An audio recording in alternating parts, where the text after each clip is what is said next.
Bonjour, je m'appelle Guillaume Lebrun, j'ai 19 ans, mais la vie m'a cabossé. Je suis aujourd'hui en toute modestie devant le Panthéon pour vous parler de Ravagé de splendeur, mon deuxième roman qui vient de sortir aux éditions Christian Bourgois. C'est une histoire qui se passe au IIIe siècle après Jésus-Christ ou en moins 1728 avant Cher, selon le point de vue qu'on adopte.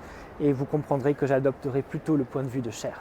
Alors, de quoi parle Ravagé de splendeur? C'est l'histoire de l'empereur Héliogabale venu de Syrie à la suite d'une série de complots de sa grand-mère afin que leur dynastie retrouve le pouvoir. Il arrive à Rome avec son propre culte, le culte du dieu Baal, dont il est le prêtre, ce qui va déjà provoquer un immense scandale, puisque les dieux romains vont être envahis sur le mont Palatin par la fameuse pierre noire de Baal. Deuxième énorme scandale, Héliogabale va prendre pour épouse la Vestale Aquilia, qui normalement n'aurait jamais dû sortir du temple de Vesta. Troisième scandale, il va prendre pour amant l'ancien esclave grec Hiéroclès.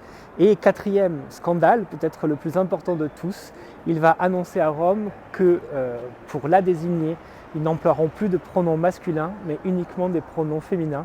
Et donc, Héliogabale devient la première impératrice queer et trans, probablement de l'histoire de l'humanité. Ce trouble amoureux, Héliogabale, Hiéroclès et Aquilia, vont provoquer une suite de scandales, et beaucoup de joie aussi, jusqu'à la mort tragique de l'impératrice démembrée, vivante par ses propres gardes.